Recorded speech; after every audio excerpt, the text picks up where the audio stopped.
Hello student. अब तक जो हमने क्लास में किया था, हम समांतर माध्य निकाल रहे थे और वो समांतर माध्य था हमारा प्रत्यक्ष विधि से और लघु विधि से। आज हम करेंगे हमारी तीसरी टाइप जो कि समांतर माध्य है पद विचलन विधि से। हमारा समांतर माध्य है पद विचलन विधि से। तो ये सबसे पहली विधि है, पहला एग्जाम्पल है। इसमें हमारे पास x में वैल्यू दे रखी है यहाँ पर 10, 20, 30, फिर 40, 50। फ्रीक्वेंसी हमारी दे रखी है यहाँ पर 4, 5, 3, 2, 5, मतलब 10 के इक्वल 4 है, 20 के इक्वल 20 है, 30 के इक्वल 3 है, 40 के इक्वल 2 है, 50 का 5 है। तो अब जो हमारा माध्य निकालने का तरीका है पद विचलन विधि से, उसका हमारा फार्मूला है ये। ठीक है, हमें यहाँ पे चाहिए a। हमारे पास सिर्फ अभी ये दो चीज़ें हैं, x और f। हमारे पास सिर्फ ये दो चीज़ें हैं, तो हमें a निकालना है, fd निकालना है, f हमारा और c। तो ये सारी चीज़ें हम कैसे निकाल लेंगे? ए जो है हमारा वो है कल्पित माध्य। एक माध्य यहाँ पे हम मानेंगे, जैसे यहाँ पर 30 जो है वो कल्पित माध्य माना है। ठीक है,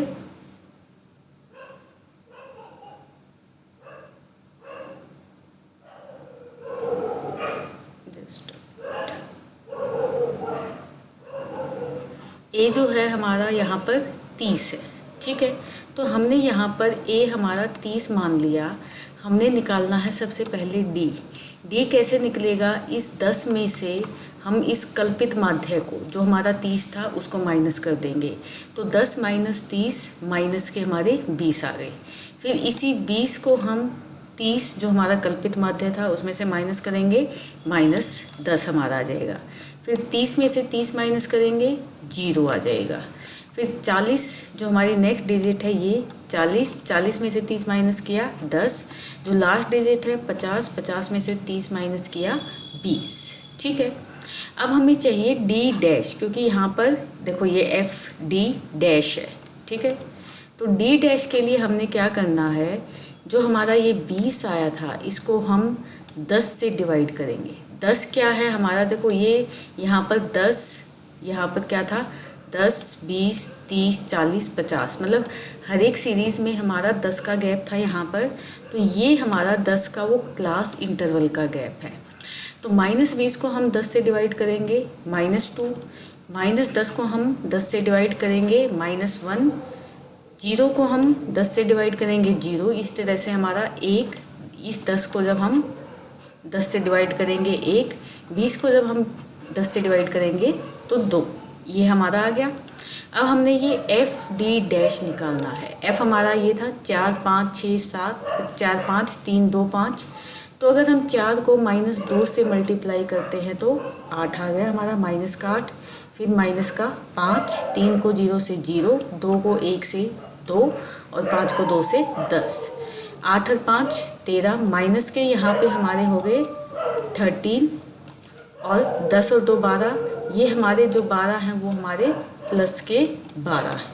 ठीक है, तो इनको -13 में से अगर हमने 12 घटा दिया तो हमारा बच गया -1। ठीक है, तो अब हम इन सारी वैल्यू को इस फॉर्मूले में फिट करेंगे। ए है हमारा जो कल्पित माध्य हमने माना था वो है 30। एफ डी हमारा, ये एफ डी हमारा आया -1। ठीक है, ये यहाँ पर एफ है हमारा, इसको अगर हम टोटल करेंगे तो ये हमारा एफ आ गया 19। ठीक है, और 10 हमारा क्लास इंटरवल था। तो ये सारी वैल्यू हमने यहाँ पे पुट कर दी। 19 को हमने -1 से डिवाइड किया, हमारा आया 0.053। यहाँ पर ये 10 आएगा, 0 नहीं आएगी। जब हम इस 0.053 को 10 से मल्टीप्लाई करेंगे तो इसका 1 पॉइंट आगे बढ़ जाएगा। 30 को जब हमने 0.53 से माइनस किया तो ये हमारा आंसर आ गया। तो ये था हमारा समांतर माध्य पद विचलन रीति से खंडित श्रृंखला में। अब हम करेंगे अखंडित श्रृंखला में समांतर माध्य पद विचलन विधि ही रहेगी हमारी, लेकिन जो श्रृंखला है वो हमारी खंडित रहेगी।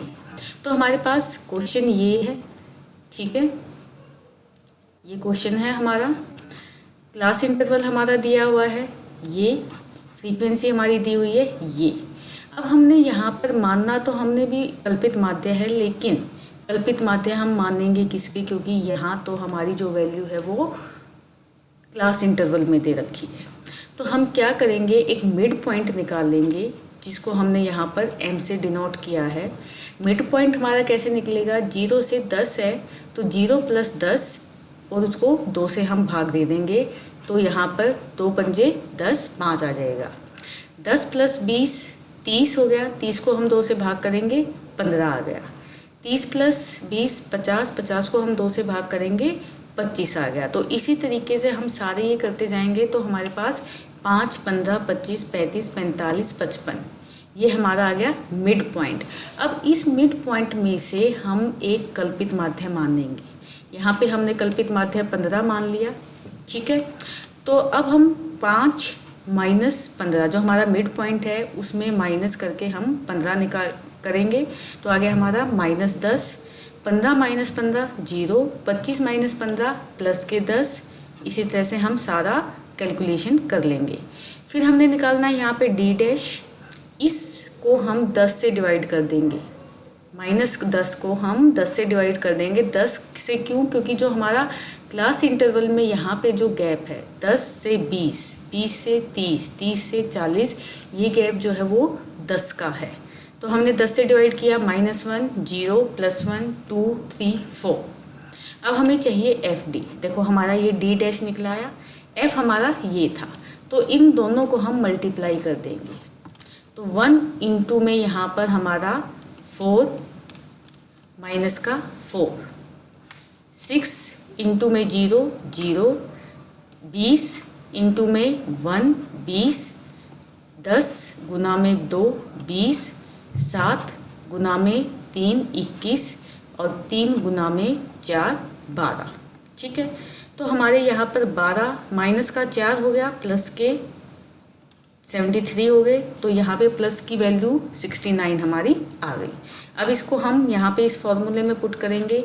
ए था हमारा कल्पित माध्य 15, FD आ गया हमारा 69, जो नंबर ऑफ स्टूडेंट्स थे हमारे कुल विद्यार्थी वो थे 50 और इंटरवल था हमारा 10।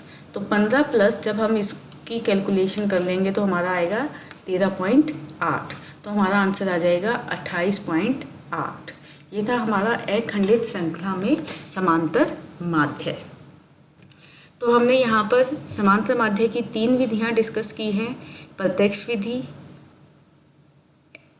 और लघु रीति जो हमने पहले की क्लास में की थी। आज हमने की है पद विचलन विधि। तो इसके साथ आपका समांतर माध्य खत्म होता है। अब इस मध्यमान के गुण क्या क्या हैं और नुकसान क्या क्या है वो हम डिस्कस करेंगे।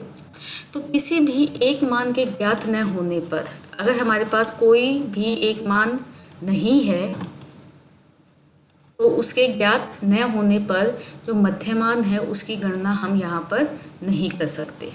इस प्रकार मध्यमान सभी आंकड़ों का उचित प्रतिनिधित्व करता है।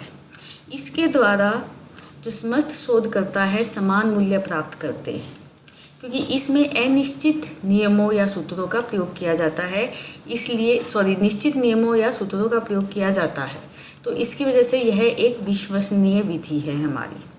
मध्यमान के समस्त अंकों के विचलन का योग 0 होता है। इस प्रकार यह एक संतुलन बिंदु हमारे को देता है। मध्यमान सबसे अधिक बार केंद्रीय प्रवृत्ति की मापों में प्रयुक्त होता है। जितना जो हमारे केंद्रीय प्रवृत्ति के सभी माप हैं, मध्यमान है, मध्यिका है या बहुलक है, उसमें सबसे ज़्यादा जो है हमारा मध्यमान प्रयुक्त होता है, क्योंकि इसकी गणना सरल व सीधी होती है, आसान होती है। बीजगणितीय नियमों से प्रयोग से अज्ञात आंकड़ों को भी हम इस विधि से प्राप्त कर सकते हैं। मध्यमान के लिए विचलन के वर्ग का योग किसी अन्य मूल्य के विचलन के योग से कम होता है। इसके दोष क्या है? अगर देखो हमें किसी भी एक श्रृंखला का मूल्य नहीं पता तो हम मध्यमान नहीं निकाल सकते। और मध्यमान की गणना सभी मूल्यों की सहायता से की जा सकती है। अगर सारे मध्यमान के मूल्य हमारे पास है तभी हम मध्यमान निकाल सकते हैं। इसके कारण क्या होता है कि जो मापन अंकों का प्रतिनिधित्व है वो सही तरीके से नहीं हो पाता और कभी कभी यह अवास्तविक मूल्य भी प्रदर्शित करता है। तो ये थे हमारे मध्यमान के गुण और दोष। अब हम करेंगे नेक्स्ट जो है हमारा मध्यिका। केंद्रीय प्रवृत्ति के मापों में नेक्स्ट हमारा मध्यिका। तो मध्यिका एक महत्वपूर्ण सांख्यिकी तकनीक है। यह किसी भी श्रृंखला में बिल्कुल मध्य की संख्या प्रदान करती है। ठीक है, तो मध्य के रूप में इसमें क्या होता है कि भाई इसके नीचे और इसके ऊपर दोनों जगह पे 50-50% हमारे अंक होते हैं। ठीक है, तो ये एक ऐसा मान होता है जिसमें श्रृंखला के आधे मध्यिका के ऊपर और बाकी आधे मध्यिका के नीचे, और इसी वजह से इसको हम एक पोजीशनल एवरेज के रूप में जानते हैं। ठीक है, जो इसकी पोजीशन होती है वो एवरेज होती है, इसके 50 ऊपर और 50 नीचे हो। जब अव्यवस्थित अंक या अन्य माप या मूल्यों के अनुसार क्रमबद्ध हो तो उनके मध्य का अंक मध्यांक कहलाता है। मध्यांक मान किसी मापनी पर उस बिंदु के रूप में परिभाषित किया जा सकता है जिसके ऊपर ठीक आधी इकाइयाँ व ठीक जिसके नीचे आधी ठीक इकाइयाँ हैं। मध्यांक ज्ञात करने के लिए सबसे पहले हमें दिए गए आंकड़ों को व्यवस्थित क्रम में रखना पड़ता है। मतलब व्यवस्थित क्रम का मतलब यहाँ पर या तो हम उसे अवरोही क्रम में रखेंगे या आरोही क्रम में, उसके बाद ही हम उसको मध्यमान निकाल पाते हैं, मध्य का। तो ये हमारे मध्यिका का पहला जो प्रकार है, व्यक्तिगत श्रृंखला में प्रत्यक्ष रीति से हम यहाँ पर मध्यिका निकाल रहे हैं। तो इसका जो फार्मूला है हमारा सिंपल सा फार्मूला है n+1 डिवाइडेड बाय 2। तो n यहाँ पर जो कुल संख्या है हमारे पास वो है। तो ये हमारे पास एक सम है, इसमें किसी फर्म के वेजेस दिए हुए हैं, जो वर्कर्स हैं उनकी इनकम दी हुई है।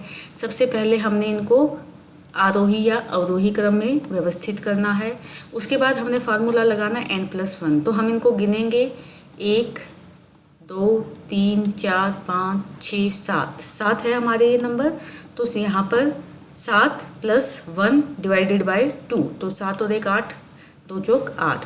तो जो फोर्थ आइटम आएगा हमारा, यहाँ से फोर्थ आइटम देखो क्या है हमारा 115। तो 115 हमारा यहाँ पर आंसर आ गया।